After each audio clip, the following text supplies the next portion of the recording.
Record dulu ya. Oke, teman-teman semua, Bismillahirrahmanirrahim. Assalamualaikum warahmatullahi wabarakatuh. Selamat datang, Waalaikumsalam.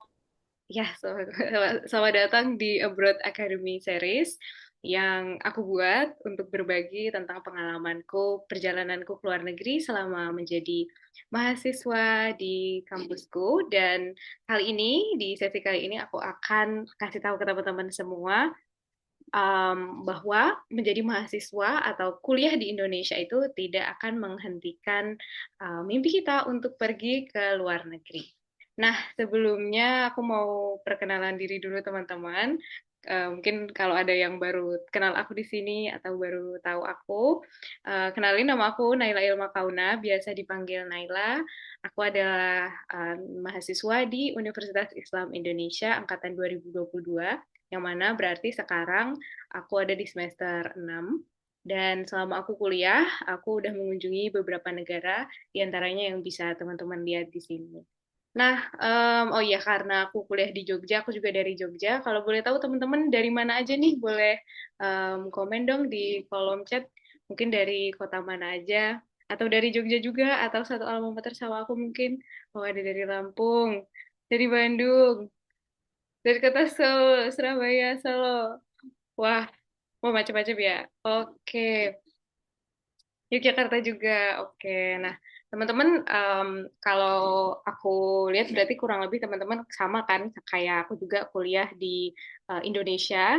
Tapi yang pasti kita sama-sama punya cita-cita yang sama untuk bisa jalan-jalan ke luar negeri, untuk bisa, oh ada dari Palembang, untuk bisa jalan-jalan ke negara impian kita. Nah, sebagai pengantar juga, aku selama kuliah udah mengunjungi beberapa negara itu tadi di dalam rangka macam-macam, dalam kompetisi debat, kompetisi bisnis, summer school, winter school, international forum, dan juga volunteer. Nah, kali ini kita akan membahas, emangnya harus ya, di pertanyaan yang pertama, emangnya harus ya ke luar negeri? Dan kalau boleh tahu teman-teman negara impiannya mana deh? Kalau teman-teman punya mungkin boleh di drop juga di kolom chat. Ada yang mau ke Aussie, Amerika, Jepang, mana lagi? Italy. Wah, aku juga pengen banget ke Italy. USA, Kanada, Edinburgh, Turki. Amin. Kita aminin sama-sama ya. Amin. Insya Allah bisa banget.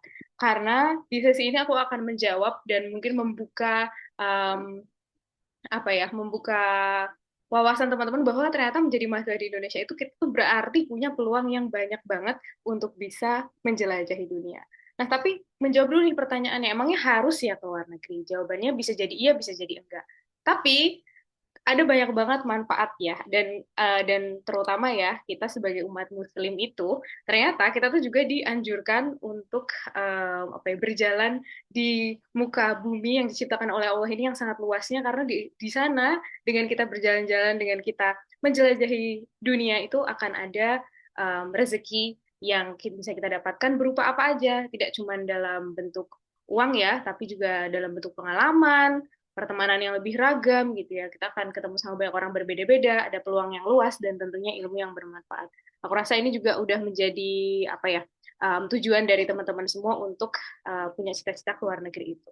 Nah, kali ini aku akan kasih tahu dan apa ya, dan kasih detail penjelasan kenapa di masa kita menjadi mahasiswa ini atau student era ini adalah the best timing. Tapi aku mau disclaimer dulu, kalau ini di sesi ini kita akan ngobrol-ngobrol santai aja, teman-teman nggak usah terlalu yang sepaneng, dan ini semua adalah berdasarkan dari pengalaman aku yang udah aku buktikan sendiri, tapi karena ini berasal dari pengalaman aku, mungkin ini sangat subjektif, bisa jadi applicable di teman-teman semua, bisa juga enggak, tapi harusnya insya Allah adalah apa ya yang bisa teman-teman pelajari dari pengalaman aku ini.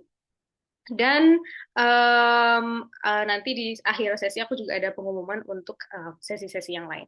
Nah, menjadi mahasiswa, oh ya mungkin teman-teman ada yang udah nggak jadi mahasiswa, tapi meskipun begitu nanti aku akan kasih tahu juga menjadi alumni atau lulusan S1 di Indonesia itu juga tetap memiliki peluang yang besar juga untuk keluar negeri. Gimana caranya? Nanti aku akan sampaikan. Oke, okay. In your student era is the best timing to go abroad. Kenapa? Karena kita punya banyak banget privilege, teman-teman. Kita punya banyak banget privilege ketika menjadi mahasiswa di Indonesia, terutama yang masih aktif, karena ada banyak banget kegiatan yang mensyaratkan status mahasiswa. Jadi KTM kita itu sangat powerful. segera setelah kita udah sidang skripsi dan yudisium, itu status kita udah bukan mahasiswa, kita udah nggak bisa lagi tuh ikut kegiatan-kegiatan yang persyaratan utamanya tuh adalah status mahasiswa. Jadi teman-teman apa ya, pokoknya manfaatkan status mahasiswa teman-teman itu sebaik-baiknya dan ikutin program internasional atau maupun nasional itu sebanyak yang teman-teman inginkan gitu. Nah, selain itu, selain KTM itu doang secara fisik itu sangat berguna, di kampus ada banyak sekali jejaring dan ekosistem yang sangat membantu, misalnya dengan organisasi, komunitas, dan lain-lain, yang mana itu mungkin akan susah kalau kalian nggak ada di ekosistem kuliah, kalau kalian nggak ada di lingkungan kampus itu akan susah. Selain itu, perlu kita tahu juga kampus kita itu yang tentunya masing-masing berbeda ya, itu punya partnership atau punya kerjasama dengan kampus lain di luar negeri. Dan harusnya itu ada hampir di semua kampus. Kenapa? Karena itu juga penting untuk akreditasi dan itu perlu kita cari tahu juga. Kemudian sebagai mahasiswa di Indonesia sendiri, tentunya kementerian kita itu punya kerjasama pendidikan dalam hal apa ya, mobilitas misalnya dan lain-lain dengan negara tetangga maupun regional misalnya di negara ASEAN gitu. Kemudian ada juga bantuan dana di bidang pendidikan dan kita dapat mendapatkan apresiasi dari kampus, kemudahan pemberkasan ke luar negeri dan seterusnya yang akan aku jelaskan satu persatu. Oke, kita mulai dari yang pertama dulu.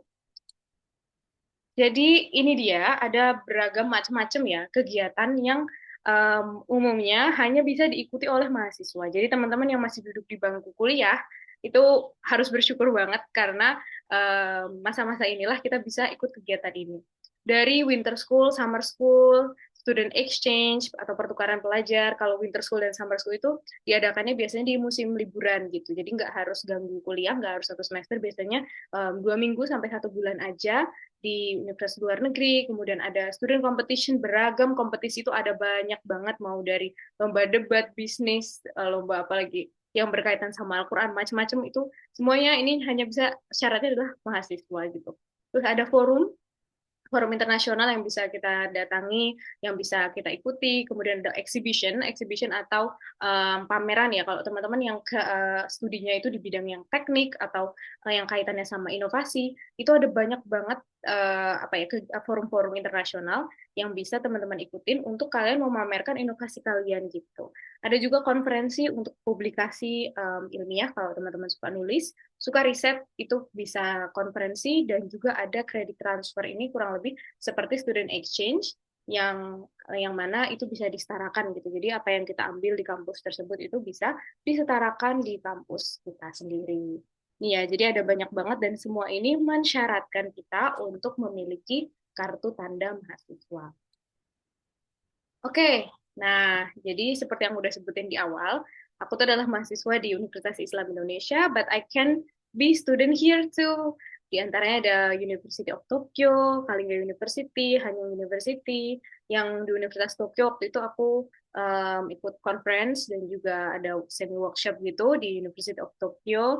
Kemudian di Kalinga University waktu itu aku lomba di fakultas bisnisnya, lomba bisnis plan. Di Hanyang University aku ikut winter school waktu itu selama 2 minggu musim dingin tahun ini. Kemudian di Kak Naila jurusan apa? Aku jurusan ekonomi. Oke, di Panlang University aku ikut Sustainable Development Goals Summer School di Panlang tahun lalu. Di Yonsei University aku ikut Global Global Peace Youth Summer Camp di Yonsei. Di Sogang aku ikut Youth Expert Program. Di Rizal Technological University waktu itu aku ikut debate. Dan semua ini nggak semuanya perlu kita ketahui teman-teman, untuk kita bisa keluar negeri itu kita nggak harus selalu linear ya. Misalnya kalian di program studi apa, terus ikut programnya harus yang seperti juga. Enggak, gitu. Aku waktu di Tokyo tuh aku risetnya tentang human right. Di kelas aku sama sekali nggak belajar tentang human right gitu. Terus apa misalnya yang sustainable development goals itu nggak ada mata kuliah yang spesifik tentang itu. Jadi di era yang sudah sangat globalisasi ini, yang kita sudah sangat terhubung, kita itu bisa pergi dari satu universitas ke kampus yang lain itu dengan mudah dan juga tidak harus dalam konteks apa ya harus selalu linear dengan jurusan kita tuh enggak. Jadi bisa banget. Jadi kayak waktu itu FEB apa aku ekonomi guys, ekonomi pembangunan. Selalu ikutan yang fully funded dan kita bahas ya. Nah, terus itu ya. Jadi ada banyak macam-macam kegiatan yang bisa kita ikutin. Kayak waktu aku ikut di Panlang University ini, itu waktu itu temanya tentang Sustainable Development Goals, tapi ada mahasiswa yang dari jurusan yang nggak ada kaitan tentang itu. Dan tentu saja bisa, jadi teman-teman nggak perlu worry sama, nggak jangan membatasi diri kalian dengan jurusan yang kalian ambil ataupun universitas yang kalian sekarang duduk di situ. Gitu. Oke, selanjutnya, nah tadi aku sudah sempat mention juga kalau ekosistem untuk bertumbuh itu penting. Salah satu pertanyaan yang sering banget muncul ya adalah apakah kita tuh sepenting itu bahasa Inggris tuh sepenting itu apa enggak? Terus gimana caranya praktis? Kak, kalau les itu mahal banget. Kalau les itu mahal banget. Terus kayak apa? Nah, kalau untuk aku sendiri, aku tuh ikut organisasi dan ikut apa ya komunitas yang itu bisa mendukung aku bahasa Inggris secara cuma-cuma. Apa misalnya kalau di kampus aku itu ada IDS UII, itu adalah English Debating Society Universitas Indonesia. Di dalamnya itu kita akan ketemu sama teman-teman debater yang udah jago banget bahasa Inggrisnya, yang aku tuh butuh 1 tahun untuk akhirnya aku benar-benar bisa lomba mewakili kampus aku, and that's okay. Jadi cari komunitas yang sangat mendukung teman-teman semua untuk meningkatkan bahasa Inggris. Atau kalau teman-teman ada yang suka model United Nations, suka Moon, itu biasanya di kampus-kampus itu juga ada komunitas Moon. Nah, terus kalau yang untuk CLC UII ini itu adalah tempat di mana mahasiswa itu turut membantu ketika ada mahasiswa asing yang masuk untuk memperkenalkan budaya dan untuk membantu mereka beradaptasi. Yang tentunya kita akhirnya ngomong sama foreigners itu dengan bahasa Inggris. Nah, itu contoh-contoh dari ekosistem yang membantu aku untuk bisa berbahasa Inggris lebih bagus lagi hari demi hari dengan praktek. Teman-teman coba cari di kampus-kampus teman-teman, mungkin akan ada organisasi yang mirip-mirip atau serupa. Dan apa namanya, seperti yang lain adalah student staff, kelompok belajar, dan mentorship, yang dimana di situ teman-teman bisa belajar dari kating-kating atau kakak-kakak kelas kalian. Gitu. Selain itu juga, kalau misalkan teman-teman fokusnya adalah lomba-lomba yang ada di bawah Pusprenas atau Pusat Prestasi Nasional itu, akan lebih baik lagi kalau bergabung sama organisasi yang fokusnya itu untuk lomba itu. Misalnya kalau di kampus aku ada untuk PKM, ada PKM Corner. Jadi gitu, itu bisa bisa apa ya? Bisa membantu teman-teman untuk bertumbuh lebih cepat. Selain itu, oke guys, sebentar kita ada azan dulu ya untuk Isya. Kita berhenti sebentar.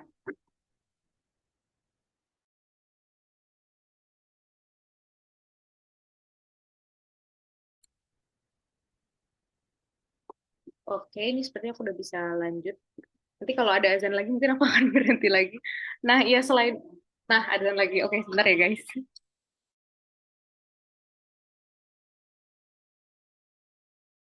Tumbuh bersama-sama untuk bisa apa ya, makin makin apa ya, berprestasi bareng gitu. Karena di beberapa kegiatan yang aku ikutin terutama lomba itu aku bareng sama temanku setim bertiga biasanya.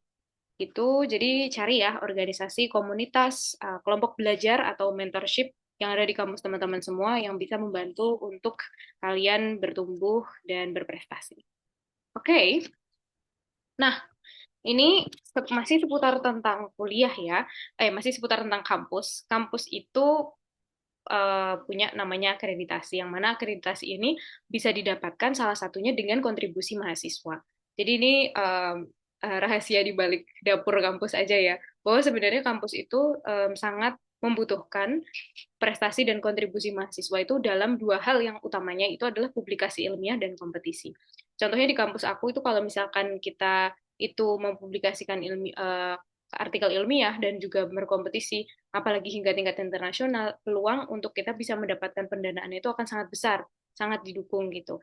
Dan ini nggak banyak yang tahu biasanya, karena yang ngerti ini tuh pasti yang dekat sama kemahasiswaan. Jadi coba cari tahu di kampus teman-teman masing-masing itu mungkin ada peluang untuk yang pertama adalah untuk pendanaan kegiatan mahasiswa. Ini adalah contoh, beberapa contoh ya dari Universitas Gajah Mada ini ada pedoman program bantuan dana di kampus aku, di UII ada, di UMY juga ada. Aku kurang tahu nih kalau untuk kampus-kampus yang lain, tapi harusnya ada. Kayak teman aku waktu itu dari Jambi, dari UIN Jambi kalau nggak salah itu dia bahkan didanai itu pokoknya besar-besaran lah gitu, karena mungkin kampus-kampus malah mungkin kampus-kampus yang di daerah itu lebih banyak gitu apa alokasi dananya untuk ini, karena mereka sangat mendukung untuk akreditasi.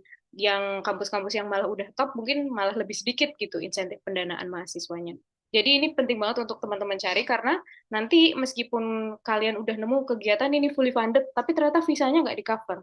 Tapi ternyata yang di-cover nggak 100% gitu. Nah kan butuh dana tambahan lebih tuh ya. Nah salah satunya yang selama ini aku selalu lakukan adalah memohon pendanaan kegiatan mahasiswa. Tapi tidak semuanya bisa. Makanya itu tadi aku highlight yang dua hal yang paling sangat apa namanya peluangnya besar untuk mendapatkan pendanaan itu adalah publikasi ilmiah dan kompetisi. Dan aku sudah melakukannya dan alhamdulillah mendapatkan pendanaan untuk mayoritas dari kegiatan yang aku lakukan. Selain itu, selain pendanaan, teman-teman juga berpeluang untuk mendapatkan reward prestasi. Jadi udahlah didanain untuk kegiatannya, setelah kegiatannya teman-teman bisa mendapatkan reward gitu berupa insentif yang nggak main-main gitu. Ini beberapa contoh aku ambil juga dari klaim insentif prestasi mahasiswa UGM, di UII, ini juga ada dari UAD, terus yang paling kanan dari UMI. Jadi ini kampus-kampus di Jogja aja ya yang mungkin aku bisa dapat datanya gitu. Teman-teman coba cari juga. Jadi kayak berangkat ke sana didanai, kompetisi kalau menang dapat reward lagi. Berapa sih dapat rewardnya? Nah kalau di kampus aku, rewardnya tuh segini nih. Ini kalau juara dari provinsi, nasional hingga internasional tuh ada jenjangnya masing-masing sesuai dengan kejuaraannya. Ini ada beda-beda ya semenjak PTNB. Nah, ini mungkin yang untuk oke oke. Nah, ini teman-teman yang dari PTN mungkin ini ya curhat ya. Nah, karena aku swasta mungkin ini adalah privilege dari mahasiswa swasta ya. Itu berbahagialah teman-teman mungkin yang dari kampus swasta di sini ini ada reward yang bisa teman-teman dapetin juga kalau juara satu internasional bisa dapat sampai 3 juta gitu. Nah, tapi apa ya? Mungkin teman-teman kadang juga kita misalnya udah terlalu sakit ada senior gitu ya dia bilang kayak nggak bisa gitu tapi coba aja dulu mungkin mungkin masih tetap ada peluang gitu karena dulu aku mikirnya kayak kayaknya nggak bisa deh cuman segini cuman kegiatan yang di bawah Pusprenas aja cuman yang di bawah Dikti aja yang dapat pendanaan tapi ternyata nggak ternyata tetap ada apa namanya ada peluang kating aku mau ikut lomba ditolak nah itu kemarin aku juga tuh dibilangin kayak gitu tapi ada aja peluangnya. Nah, coba coba dulu ya guys. Dan untuk pengajuan ini utamanya itu adalah ke kemahasiswaan, ke kemahasiswaan pusat. Jadi ke kemahasiswaan pusat di kampus teman-teman. Tapi itu tetap bisa juga diajukan ke fakultas dan juga ke prodi. Ada beberapa prodi yang di kampus aku itu yang lebih sering ngasih daripada kemahasiswaan pusat dan nominalnya juga lebih besar. Nah itu coba teman-teman coba dan di fakultas juga kalau di kasus aku prodi aku nggak pernah ngasih tapi fakultasku lebih sering ngasih daripada universitas gitu. Nah itu coba dijajaki semua kemungkinan yang ada karena kita nggak tahu ya mungkin prioritas masing-masing subdivisi itu bisa berbeda. Itu ini reward.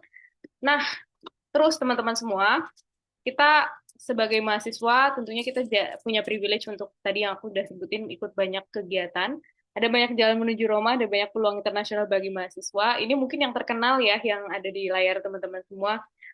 Ada beasiswa exchange dari GKSK, kemudian ada Wisely, ada ISMA juga, yang ISMA udah nggak ada sekarang. Tapi ini tidak seharusnya menjadi patokan gitu ya tidak seharusnya menjadi patokan teman-teman untuk cuman ini doang yang bisa. Enggak guys, justru malah aku pergi ke luar negeri dengan bukan cara-cara dengan program-program ini yang mana itu udah mainstream, yang udah banyak banget yang ikut, yang mana kompetisinya juga pasti lebih susah gitu ya. Terus apa yang aku lakukan? Aku ikut yang lain gitu. Ini adalah beberapa yang mungkin teman-teman juga baru dengar, emang ada ya program ini gitu.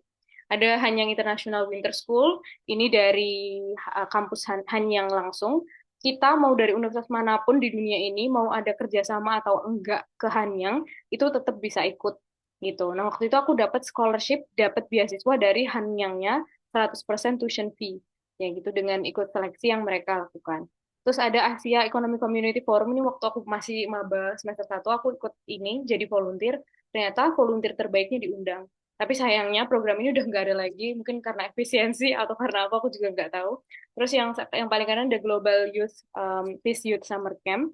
Ini nggak fully funded waktu itu, tapi ada kompetisi Moon Model United Nations di dalamnya. Dan waktu itu aku ikutin Moon-nya. terus dapat pendanaan dari kampusku, terus Moon-nya menang, terus aku dapat reward juga waktu di Global Peace Youth Summer Camp gitu. Tapi sebagai apa namanya in return aku harus cover dulu semuanya di awal. Nggak semuanya sih, waktu itu juga didanai dari kampus gitu. Itu harus bisa bahasa negaranya nggak Kak? Ini semua ya, ini semua ini di Korea ya guys. Ini aku 3 kali ke Korea ini dalam rangka masing-masing ini. Dan nggak harus bisa, jadi bisa bahasa Inggris aja yang penting. Dan untuk coba kita bedah dari yang paling kiri ya, ini yang winter school ini, itu waktu itu nggak ada persyaratan bahasa, tapi kita harus melampirkan keterangan mahasiswa aktif dan apa ya, yang untuk IPK itu transkrip nilai.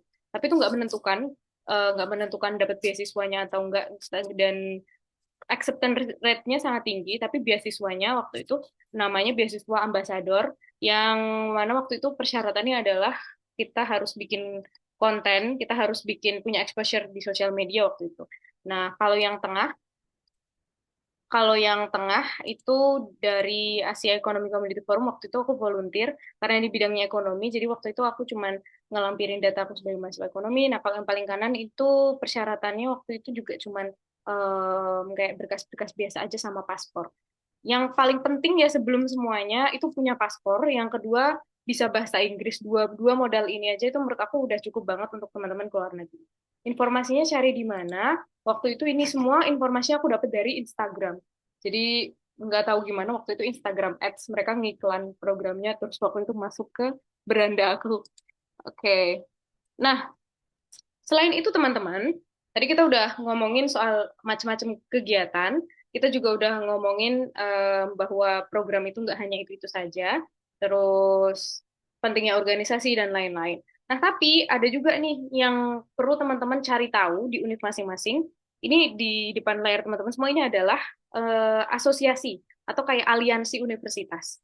Harusnya universitas-universitas yang ada di Indonesia itu punya apa ya, kerjasama, tidak hanya antar dua universitas, tapi juga antar asosiasi kampus gitu. Contohnya EUEPI, EPI RU, dan lain-lain. Nah, ini yang Pak dua, yang bagian kanan dua paling atas, yang Association of East Asia Research University and sama APRU, itu adalah asosiasi yang cukup bergengsi, tapi kayaknya cuma PTN-PTN besar aja yang masuk di sana karena UI juga nggak masuk. Nah, kalau ada di asosiasi itu, teman-teman bisa mau daftar winter school sama summer school di Sky University, di Yonsei, di Korea University, sama SNU, itu ada potongan, ada scholarship beasiswa sekian persen gitu. Jadi asosiasi-asosiasi yang kampus teman-teman masuk, itu tuh bisa membuka peluang untuk beasiswa-beasiswa juga ternyata. Nah, ini perlu teman-teman cari tahu ke website kampus mungkin atau nanya langsung ke kantor urusan internasional. Nah, selain kalau misalnya ada di asosiasi ini, kampus-kampus teman-teman itu bisa memudahkan untuk dari segi biaya, tapi mereka itu juga punya event ya. Ini contoh yang UTM ini mereka punya kerjasama dan asosiasi di banyak kampus. Nah, selain itu, mereka juga biasanya akan apa namanya melakukan kegiatan-kegiatan event-event yang berkaitan sama pendidikan yang mana bisa diikuti oleh kampus-kampus mitranya atau kampus-kampus yang ada dalam asosiasi tersebut. Nah, di antaranya nih ada yang nanya, mau konsultasi soal Broad Opportunity di UII, kemana ya? Ke kantor urusan internasional. Gak hanya di UII ya, teman-teman. Di semua kampus, itu ada international office. Nah, itu datang aja ke international office, tanya di kampus teman-teman itu punya kerjasama sama mana aja. Biasanya kalau yang kerjasamanya antar dua universitas, itu, bentar lagi komat berisik gak ya? Nah, yang kerjasamanya antar universitas itu biasanya exchange sama double degree. Tapi kalau soal organisasi yang regional yang tadi teman-teman udah lihat, yang AUEP, terus mana tadi? Yang ini dan yang ini biasanya regional nih kayak AUNKIE ini lembaga yang akreditasi kampus kita. Yang kalau di Indonesia kan Lamemba ya, kalau AUNKIE ini yang ASEAN itu. Nah, nah dua dua kompetisi ini adalah kompetisi yang dilakukan oleh Universitas Mitra dan IUF ini, yang mana aku dapat infonya ini dari akun International Office, yang kita bisa ternyata sebenarnya ini tuh open gitu loh buat semua semua mahasiswa dari mana aja. Tapi yang tahu itu International Office. Jadi jangan lupa untuk follow ya. Ini kalau di UII ini ke sini akunnya. Kantornya ada di rektorat gitu. Nah, di kampus teman-teman semua jangan lupa follow akun ini karena mereka itu sumber yang ibaratnya paling kredibel, yang paling trustworthy untuk teman-teman bisa refer to gitu. Selain itu, teman-teman juga bisa follow akun international office dari kampus-kampus lain. Kenapa? Karena kadang ada yang di-post sama misalnya follow international office-nya UGM atau UI gitu. Meskipun itu di-upload sama mereka, bisa jadi itu tuh nggak hanya eksklusif untuk mahasiswa UGM dan UI aja, ternyata itu misalnya terbuka gitu kayak yang programnya wait, yang ini yang paling kiri yang hanya yang International Winter School yang aku ikutin itu mana tadi kejauhan ya. Nah itu tuh aku malah sempat lihat infonya tuh di Instagramnya, yang ini yang paling kiri itu aku malah lihat infonya tuh dari ininya UI, dari International Office-nya UI. Dan waktu aku cari ternyata tidak harus UI, malah yang punya partner waktu itu tuh dari Telkom University. Waktu itu mahasiswanya itu semuanya dapat potongan 6 juta. Yang berangkat ke sana itu kita ketemu di sana, aku nggak tahu malah kalau ada mahasiswa Telkom yang banyak berangkat ke sana tuh mereka mungkin ada 20 nyampe nggak ya, mungkin berapa belas gitu. Dan semuanya dapat potongan dari international office-nya mereka. Dan jadi kayak international office itu bertugas membagikan informasi program internasional. Lebih daripada itu, kalau mereka punya partnership, maka akan ada potongan, kemudian ada ya peluang scholarship dan lain-lain. Yang kiri ini aku ikut lomba debat di Filipina, yang kanan ini aku ikut lomba debat di Panglang University itu di Vietnam. Alhamdulillah, jadi alhamdulillah juara yang I debate ini, yang ke Filipina ini nggak menang, tapi udah sampai Filipina kan lumayan juga ya. Gitu. Nih ya, jangan lupa follow. Nah, terus gimana kalau misalnya udah lulus? Mungkin ada teman-teman yang udah lulus atau bentar lagi lulus. Pengalaman selama kuliah di Indonesia itu juga sangat penting. Kenapa? Karena kalau misalnya kita bicara soal beasiswa-beasiswa S2 misalnya atau beasiswa fellowship. Fellowship itu untuk yang lebih profesional ya. Biasanya kalau misalkan teman-teman udah lulus undergraduate, udah kerja setahun 2 tahun, itu ada namanya fellowship, itu juga bisa didanai, tapi mereka mensyaratkan pengalaman profesional di daerah masing-masing gitu. Nah, jadi selama kuliah itu ikut juga organisasi atau pengabdian masyarakat itu bisa banget dimasukin portofolio gitu. Atau karena kalian kuliahnya di sini, itu bisa apa ya? Bisa menunjukkan bahwa punya keterlibatan yang lebih dekat dengan masyarakat lokal daripada mungkin mahasiswa Indonesia yang kuliah di luar negeri. Ada juga peluang ya yang tadi aku sebutin, peluang bagi sarjana di Indonesia itu juga ada banyak, S2 terutama. Nah, kalau yang udah mau lulus lanjut S2 segera tuh juga nggak apa-apa karena status mahasiswa S2, KTM S2 tuh juga sama powerfulnya kayak KTM mahasiswa S1 untuk ikut kegiatan-kegiatan, terutama magang dan apa namanya exchange itu juga banyak untuk S2, dan scholarship untuk S2 itu lebih banyak lagi. Nah, tapi lebih dari itu, kita tuh juga sebagai warga negara Indonesia yang kuliah di Indonesia itu juga punya banyak peluang untuk apa ya?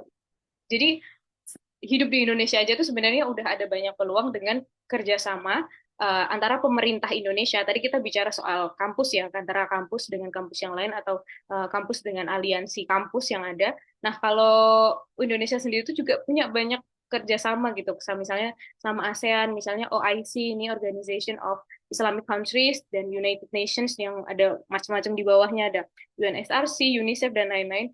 Ada banyak banget peluang, misalnya kayak internship internasional, ada lomba-lomba internasional, magang, forum dan lain-lain. Ini misalnya ini yang kayak yang kemarin aku share, ini fully funded.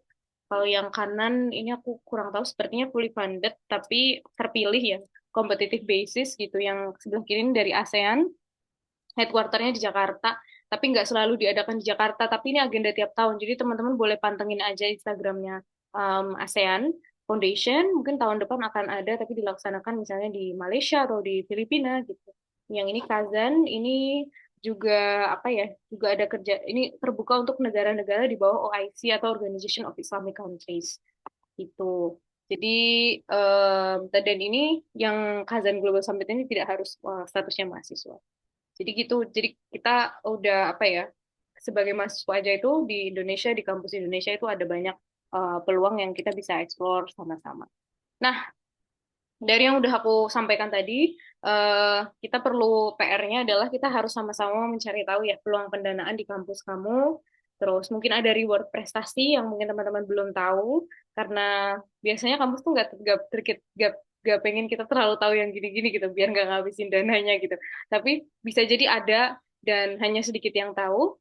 Terus kerjasama kampusmu dengan kampus mitra, kerjasama kampusmu dengan organisasi apa ya aliansi universitas yang lain, tanya ke international office, terus organisasi yang dapat mendukung mobilitasmu atau dapat meningkatkan kemampuan bahasa Inggrismu atau dan lain-lain. Karena kalau yang di kasus aku, oke, pengajuan individu pendanaan itu nggak bisa, tapi diajukan oleh organisasiku English Debating Society itu ternyata bisa. Jadi waktu itu kalau misalkan mahasiswa pengajuan sendiri nanti cuma dikasih sekian juta, nggak sampai 5 juta lah gitu. Itu kan sangat sedikit kalau misalkan perginya mau sampai Eropa gitu. Nah, tapi ternyata lewat organisasi itu dananya bisa unlimited gitu. Nah, coba cari ya organisasi-organisasi kampus yang sekiranya memungkinkan untuk memudahkan mobilitas kita ke internasional maupun meningkatkan bahasa Inggris. Dan kerjasama internasional Indonesia di bidang pendidikan, follow akun-akun organisasi-organisasi besar regional. Di situ biasanya mereka punya acara-acara kepemudaan yang kita bisa ikutin sama-sama. Oke, gitu guys. Nah, sekarang sambil mungkin kita Q&A session. Jadi aku udah mungkin udah 30 menit ya aku ngomong. Sambil Q&A session mungkin teman-teman bisa sama-sama apa namanya? Isi link ini di scan, kita buka di Canva untuk taruh kira-kira oh sekarang udah tahu nih aku bakal ngapain habis ini, goalsku bakal apa. Aku sambil buka Canva-nya dan teman-teman mungkin bisa isi. Oh iya, kan tadi teman-teman harus lihat ini ya. Aku kirim linknya dulu di chat box. Atau udah ada yang. Nah, kirim dulu ya di chat box.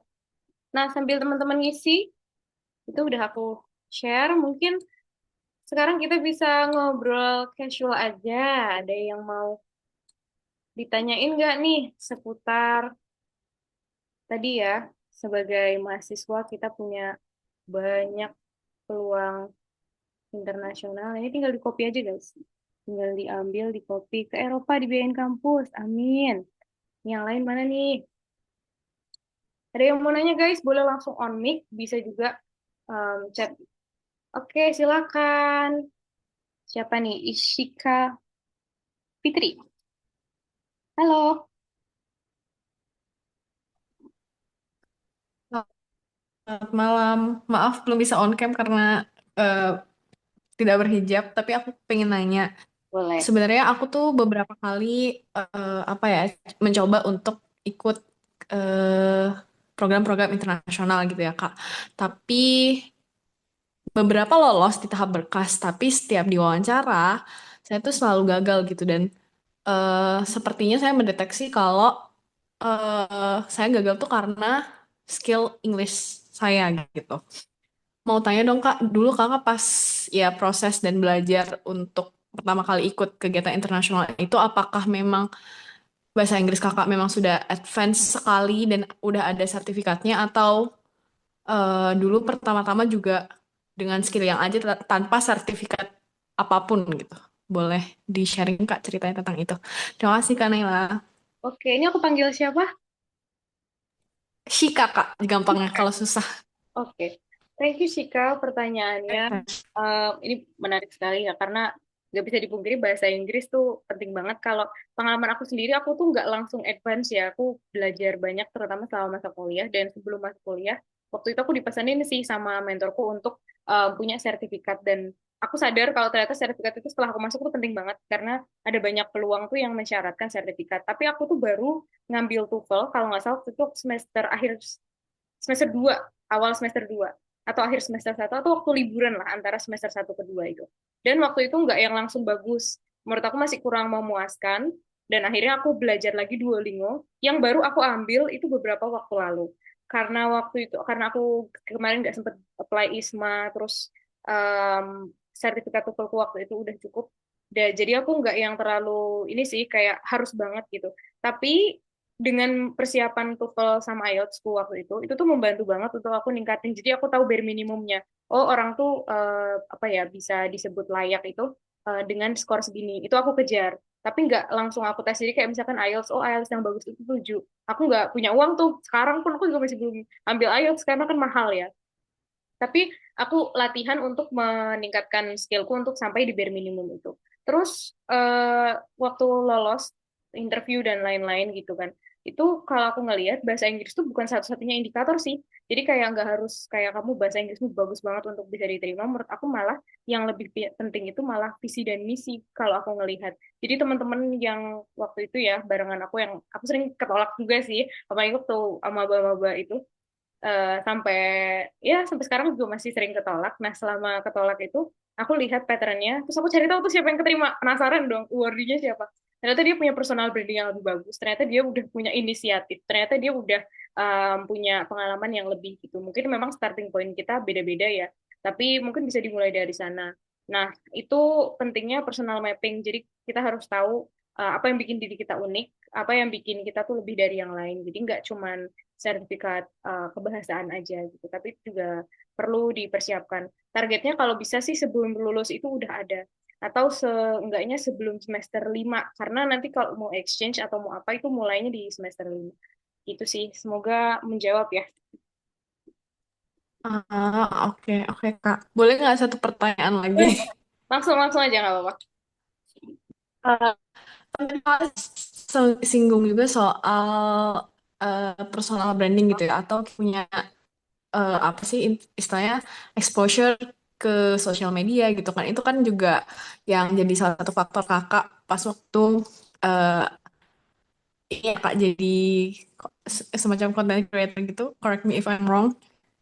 Iya, kayak gitu. Nah, hal-hal kayak gitu tuh kakak eh, memang udah sadar dari lama kalau itu tuh penting. Dan gimana sih caranya kita untuk membentuk branding itu? Dan dulu kakak gimana awalnya gitu? Terima kasih, Kak. Oke. Oh iya, ini aku bentar, aku jawabin ya. Tadi tuh TOEFL-nya aku ITP bukan IBT karena IBT mahal ya guys. IBT tuh bisa sampai 3 juta juga kalau nggak salah. Aku ITP waktu itu semester 2 atau semester 1 aku lupa ya guys. Pokoknya ya itu aku dapat skor udah 500-an sih. Cuman aku lupa exactly berapa udah 500-an. Cuman kan itu nggak kepake juga ya kalau waktu itu misalnya mau buat daftar ISMA. Jadi aku nggak yang terlalu pay attention. Terus aku ngejar Duolingo waktu itu. Nah terus Duolingo itu aku kejar sampai aku kemarin dapet skornya 130. 130 tuh udah oke. Cuman kalau ngelihat awardee yang kemarin ya itu pada di atas 135. Jadi aku ngerasa aku masih bisa ditingkatkan lagi. Oke, itu oke. Terus habis itu menjawab pertanyaanmu tadi, personal mapping langsung tahu apa enggak, itu perjalanannya panjang. Aku tuh juga baru ngeberaniin diri untuk konten dan lain-lain yang lebih banyak tuh baru akhir-akhir ini, baru di semester 6 ini karena mungkin mungkin baru ngerasa kayaknya bisa apa ya ada hal yang bermanfaat yang bisa dibagi. Tapi menurut aku itu nggak bisa ditentuin sekarang sih kayak even orang-orang yang udah sukses tuh mungkin dia masih belum 100% tahu apa yang mereka mau dalam hidup, apa yang mereka tentuin niche mereka misalnya atau kayak specialty-nya tuh itu bisa berubah seiring berjalannya waktu. Terus apa yang aku lakukan? Jadi di semester awal, semester 1, semester 2 itu adalah waktu eksplorasi sebanyak-banyaknya. Kayak aku literally nyoba semuanya, aku rasain mana yang paling cocok, terus baru di semester 3, 4, 5 itu mulai mengerucut aku fokusin aku ke arah misalnya bisnis, debate, sama penelitian kalau sekarang ya mungkin 3 hal itu. Jadi itu seiring berjalannya waktu dan nggak bisa apa ya nggak bisa ditentuin dari awal. Bahkan mungkin sampai lulus itu mungkin juga nanti akan berubah gitu. Nah, cara-caranya gimana ya menurut aku cobain dulu terus pelan-pelan dicatat. Jadi kita juga perlu nge-record apa ya pencapaian-pencapaian kita, apa aja yang udah kita lakukan, suka dan enggaknya. Terus kayak jangan lupa juga teman-teman untuk nyatet CV. Jadi setiap apa yang dilakuin itu di record. Karena kalau nggak gitu nanti teman-teman lupa. Terus kayak kalau ditanyain kamu udah pernah ngapain aja lupa juga. Jadi mulai sekarang dirapiin kayak punya apa ya punya dokumen sendiri yang untuk ngisi misalnya pernah ikut kepanitiaan, volunteer atau apa di bidang apa itu dicatat terus. Nanti dari situ teman-teman bisa lihat patternnya. Oh ternyata aku tuh lebih suka dan lebih enjoy yang ini. Oh ternyata aku tuh lebih happy kalau aku ngelakuin yang ini. Mungkin gitu sih. Ya, semoga menjawab ya. Oke, Kak. Wow, keren sekali. Terima kasih banyak. Iya. Oke. Em, Ntar aku bacain komen. Kak, ceritain dong malam kakak ke berbagai negara itu, kakak kesannya individu atau partner dari kampus. Em, Kak, mayoritas aku kesananya itu berkelompok. Terutama yang kalau untuk lomba. Jadi kayak kalau untuk lomba debat, itu kalau British Parliamentary itu 2 orang, kalau ASEAN Parliamentary 3 orang. Kalau untuk Moon itu sendiri, kalau riset itu bisa sendiri, bisa bareng kelompok, kalau riset dan konferensi. Terus kalau apa namanya? eh kalau MUN sendiri, nah kalau untuk summer school dan winter school itu sifatnya individual.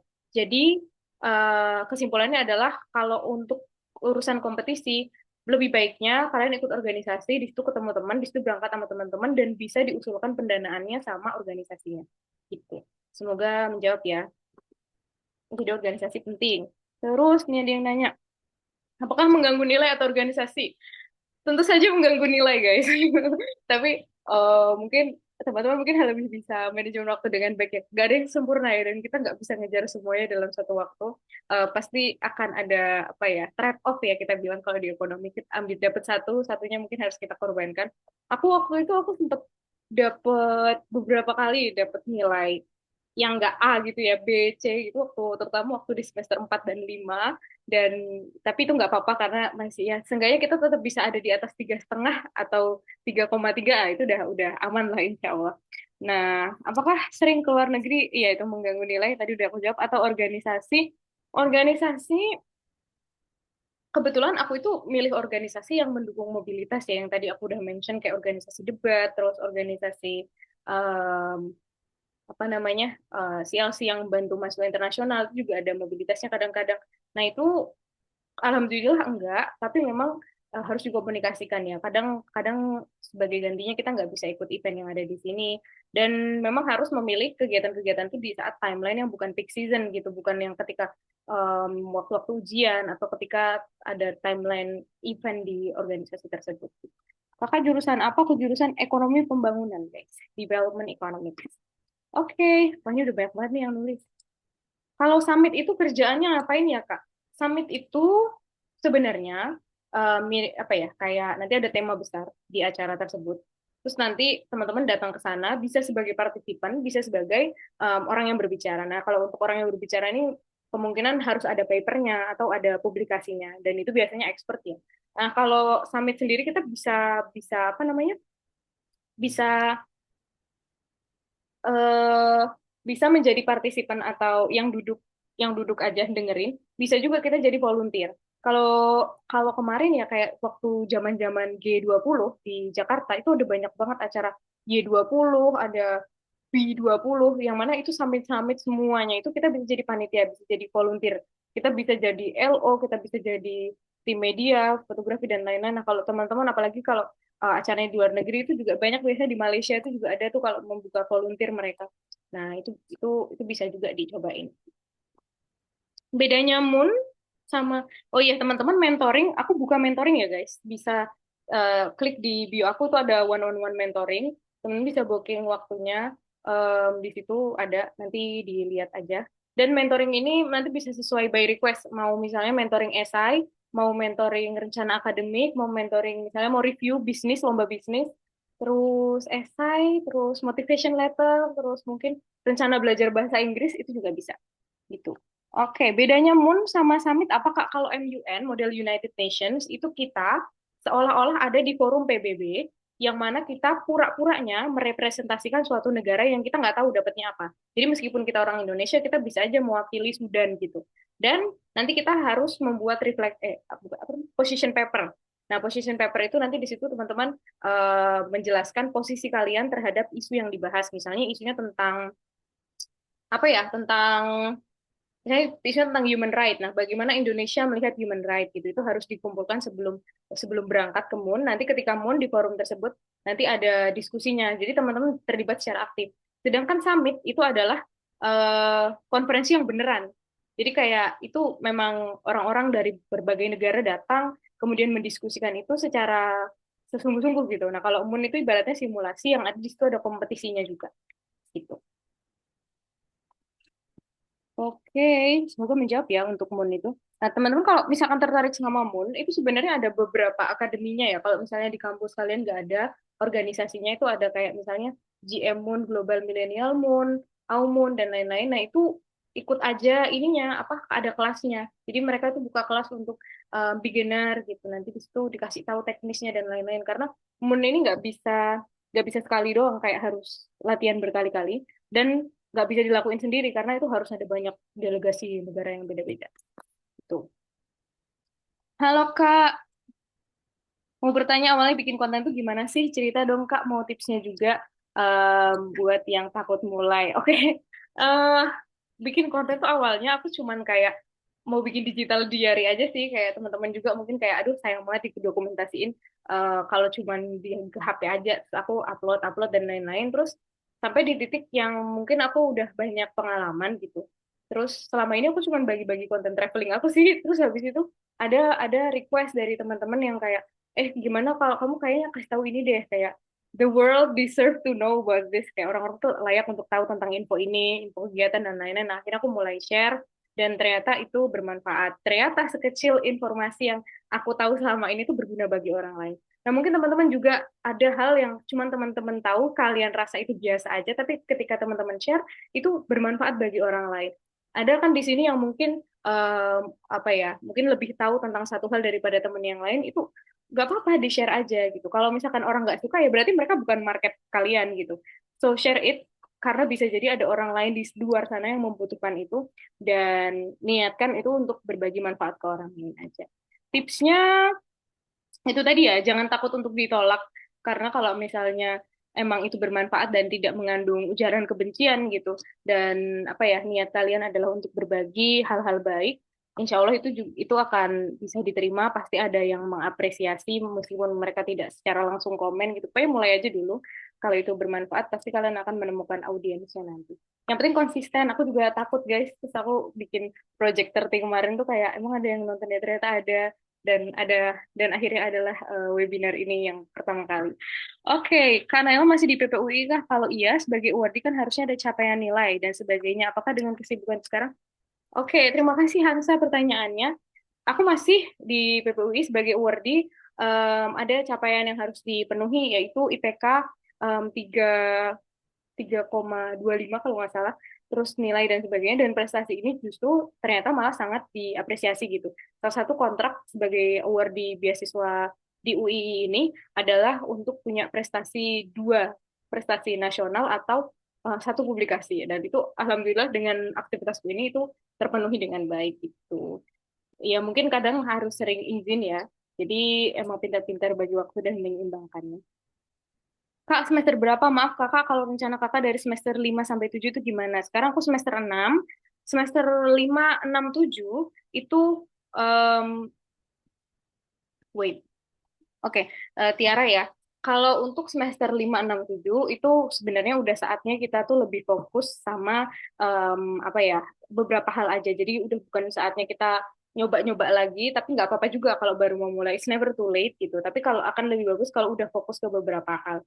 Nah, di semester 6 dan 7 itu seharusnya kita udah fokus sama skripsi. Akan lebih baik lagi kalau kita itu aktif di bidang riset. Karena bersamaan dengan kita bikin skripsi kan kita akan ketemu sama dosen banyak tuh ya. Nah, terus di situ juga kita bisa konsultasi itu, misalnya kita mau riset tentang apa, nanti kita bisa nanya ke dosen itu, terus kita bisa publikasi bareng sama dosen. Kalau saran aku di semester 6-7 itu udah fokus ke riset. Tapi di semester 5 dan semester 7 itu masih bisa exchange kalau teman-teman mau. Dan apa, karena udah apa ya, mata kuliah yang wajib itu udah diambil. Selain itu, menurut aku di akhir-akhir itu persiapkan bahasa Inggris lebih matang. Pokoknya kalau sebelum lulus tuh kalau bisa udah ada. Karena apa? Karena beberapa kampus tuh mensyaratkan nilai TOEFL sekian kan. Terus selain itu kalau teman-teman mau lanjut S2, itu nanti kalau udah ada sertifikatnya, itu udah gampang banget daftar S2 itu udah terpenuhi gitu.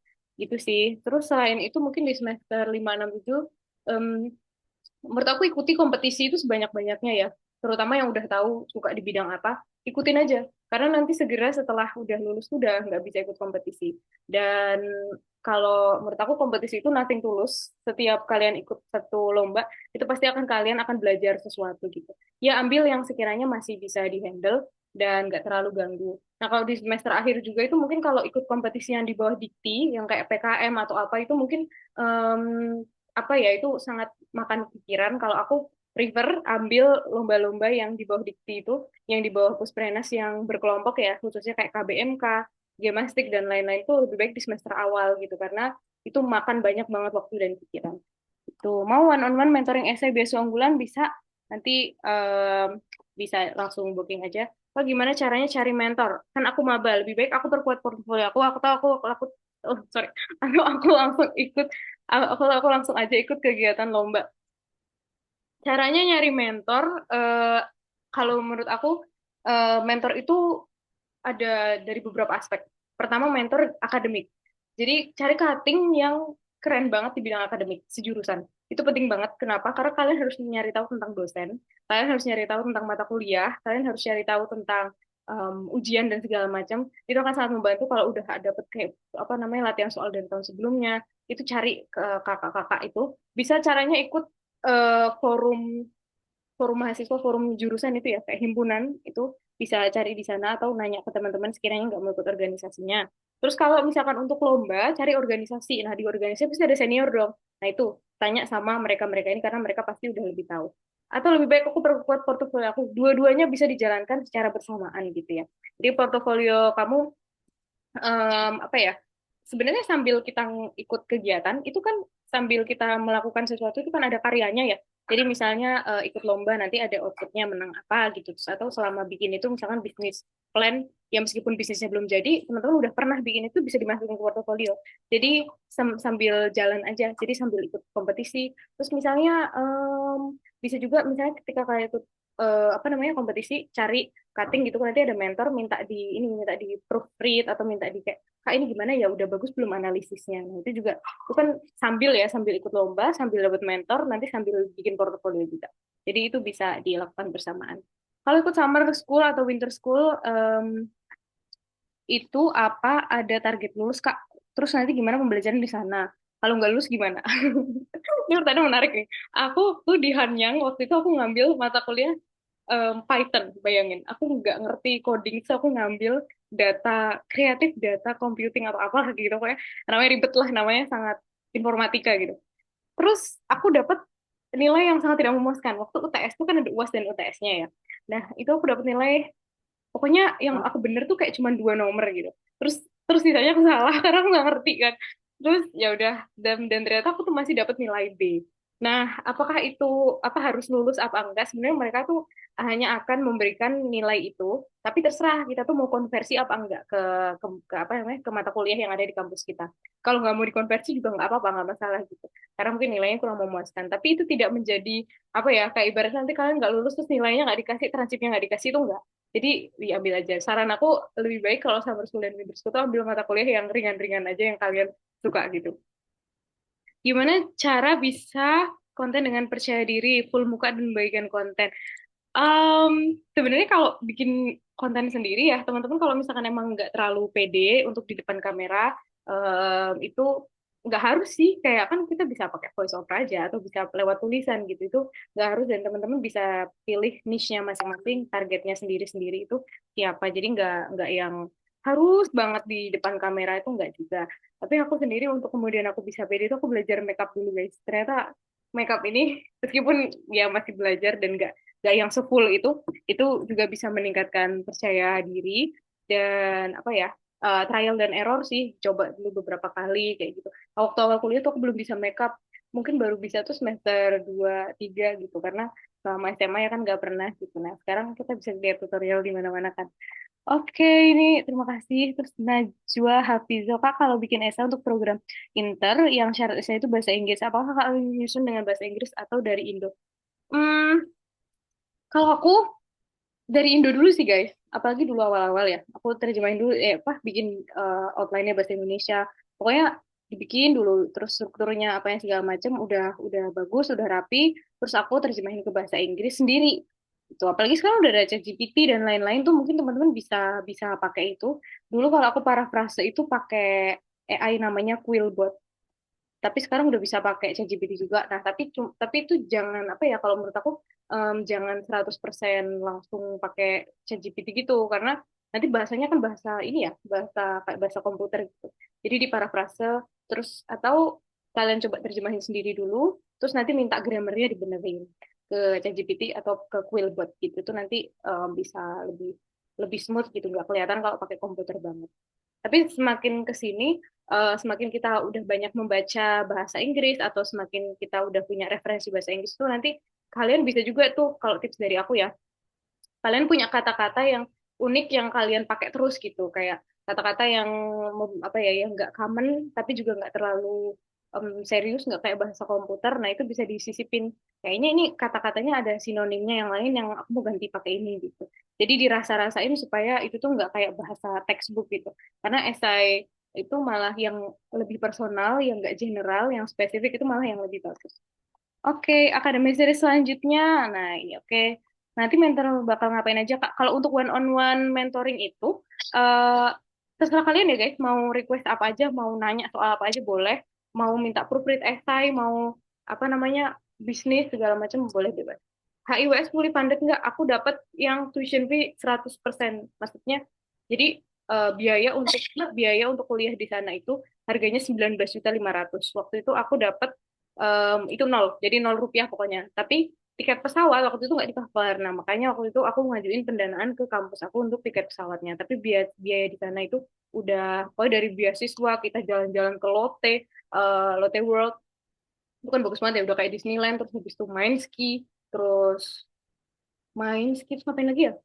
Ada acara spa, apa namanya, yang spa Korea itu Jim Jilbang, terus ada acara dorm, itu semuanya udah di cover.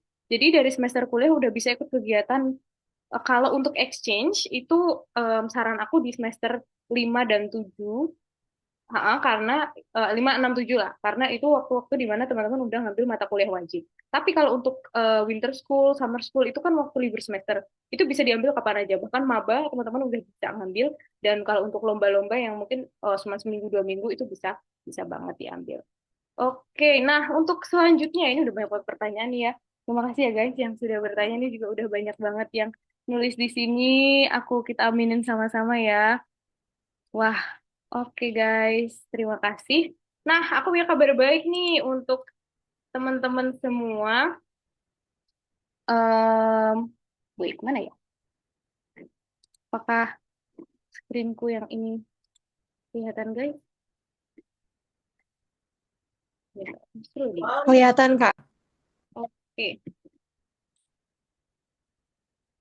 Oke. Nah, ini kabar baik nih ya, khususnya untuk teman-teman yang masih mahasiswa baru atau gap year dan berkuliah di kampus Indonesia, ingin maksimalkan pengalaman internasional selama kuliah. Nah, ini dia adalah seri selanjutnya ya guys. Jadi hari ini tuh ibaratnya masih pengantar banget gitu. Masih ada banyak yang bisa kita explore dan pelajari sama-sama. Jadi di episode selanjutnya ada Academic Planning Workshop Navigating University Life. Tadi udah banyak yang nanya. Nah, aku akan bedah dan kasih template tips-tips aku untuk ngerencanain dari semester 1 sampai akhir tuh ngapain aja. Per semester ini cocoknya ngapain, semester ini cocoknya ngapain, semester ini cocoknya ngapain. Kapan waktu terbaik dan gimana cara memaksimalkan mobilitas. Ini di episode kedua. Meskipun tadi udah banyak aku spill juga. Terus ada personal mapping tadi untuk menjawab pertanyaan yang kayak gimana nentuin aku tuh uniknya apa, terus motivation letter, jawab interview, dan lain-lain. Nah, itu di yang sini, di sesi yang ketiga. Terus ada International Program 101, akan membahas semua jenis kegiatan internasional tuh, dari yang tadi udah aku mention itu ya, itu masing-masing tuh cara daftarnya gimana, siapa yang nyelenggarain, dan lain-lain. Terus habis itu yang terakhir, em, kalau mungkin ada request, mungkin nanti ada episode selanjutnya yang 6, 7, 8, 10, nggak tahu. Nah, ini tips proposal, apa formatnya, ngajuin kemana aja, terus pendampingan ke KBRI, tips persiapan kebahasaan, karena kalau kebahasaan juga butuh uang ya, terus budgeting, dan lain-lain gitu guys. Nah, ini ada pertanyaan apa nih? Nggak sabar. Oke, thank you. Terus selanjutnya kapan nih? Nah, kapannya itu akan aku announce segera ya guys, karena aku tuh masih di UI ini masih UAS ya guys. Yang lain udah pada libur, udah pada KKN, aku masih UAS. Jadi insya Allah stay tune. Insya Allah antara bulan ini dan Agustus, yang teman-teman semua masih liburan lah ya sebelum semester baru. Pokoknya nggak sampai bulan September. Dan ini kayaknya nanti satu hari itu bisa langsung dua, karena ini berkaitan ya, episode 1 sama 2 ini berkaitan, 2 sama 3 ini berkaitan satu hari, 4 5 ini berkaitan juga dalam satu hari. Nah, mungkin nih, tetap akhir pekan, Sabtu atau Minggu. Ya kalau nggak pekan besok, mungkin depannya lagi, atau misalnya bisa juga hari Minggu, minggu depan, sama hari Sabtu minggu depan, atau hari Minggunya minggu depan, kayak gitu. Aku masih belum tahu. Dan insya Allah ini berbayar, tapi nggak mahal guys. Dan ini adalah voucher untuk teman-teman semua karena udah ikut hari ini. Akan ada 10 voucher 75%, 15 voucher untuk 50%, dan 25 voucher untuk 25%. Harganya nanti aku announce, tapi nggak mahal guys, nggak sampai 50.000 gitu, nggak guys. Insya Allah. Oke, nah cara kode vouchernya di mana? Kode vouchernya teman-teman tinggal isi form ini, nanti kalau udah ngisi nanti di ending formnya nanti akan ada kode vouchernya untuk uh, pertemuan selanjutnya. Iya, untuk seri selanjutnya. Gitu. Jadi cepet-cepetan, insya Allah nanti kalau aku udah um, announce aku kirim. Dikabarin via apa? Dikabarin nanti aku posting di akun Instagram aku, dan aku share juga di channel ya. Di channel Instagram itu bisa bisa stay tune di situ aja. Insya Allah deket-deket inilah awal minggu depan, mungkin Senin, Selasa atau Rabu gitu aku share untuk sesi 2 dan 3 dan seterusnya. Gitu guys. Info-info beasiswa ini dari mana aja Kak? Macam-macam ya guys. Itu nanti aku kasih detailnya mungkin nanti di yang sesi internasional. Wait. Ini teman-teman kalau mau screenshot dulu ya untuk ngisi formnya supaya dapat vouchernya. Atau nanti wait guys, aku bisa share juga ke, bentar, bakal aku kirim lewat kolom chat. Nah kalau untuk tadi menjawab pertanyaan yang internasional, apa info beasiswa itu tergantung ininya ya, kegiatannya. Jadi kalau misalnya kan ada beasiswa yang summer school, winter school, terus eh malah direct, bentar. Aku kirim. Mana ya? Everyone in the meeting. Oke, masuk ya. Nah, itu guys. Untuk info-info beda-beda ya guys. Ada tergantung tergantung kegiatannya apa. Nanti lebih detailnya di sesi selanjutnya. Ya, sudah 1 jam ternyata kita bersama. Terima kasih banyak teman-teman. Silakan isi Google Form-nya dan sampai ketemu di sesi selanjutnya. Kira-kira teman-teman bisa on cam nggak nih, kita foto bareng yuk sebelum mengakhiri sesi ini. Oh iya guys, kalau teman-teman masih ada pertanyaan, sebenarnya nggak apa-apa DM aja ke aku. Bisa mentoring juga one on one kalau nggak sabar gitu. Udah mau keburu mau nanya nih, udah keburu mau ini, nggak apa-apa. Bisa hit me up dan konsultasi tentang apapun bisa. Oke guys, nah ini udah ada yang on cam. Ayo guys, on cam yuk. Kita kita foto sama-sama.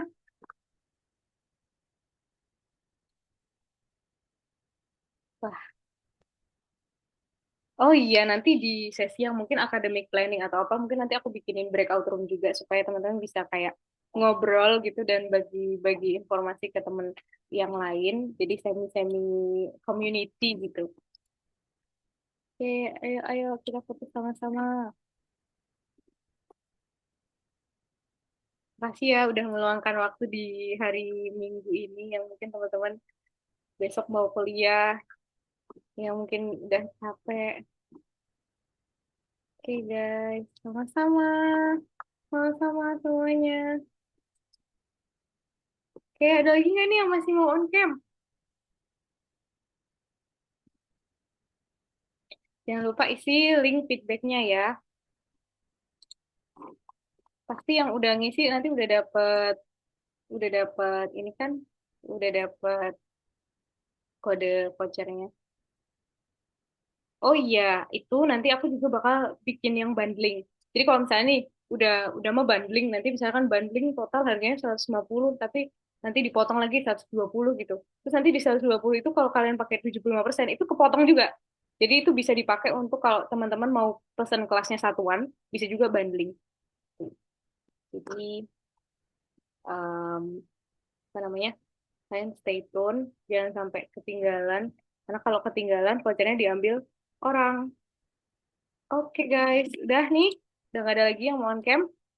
Kita foto dulu ya. Udah siap? Udah siap semuanya, aku hitung ya. Satu, dua, tiga. Satu, dua, tiga. Gaya lain, satu, dua, tiga. Oke, untuk slide kedua, karena masih ada yang di slide kedua. Satu, dua, tiga. Satu, dua, tiga. Oke guys, thank you so much. Makasih banyak ya. Mohon maaf kalau banyak kekurangan. Aku nyiapin semuanya sendiri. Makasih juga antusiasmenya. Kita ketemu di meeting selanjutnya ya guys. Silakan yang mau leave. Bye-bye. Terima kasih kakak, sukses selalu. Terima Amin. kasih, Kak. Sama-sama. See you guys. Terima kasih kak. Kak Naila. Bye-bye. Terima kasih banyak, Kak. Sama-sama. Aku end ya guys.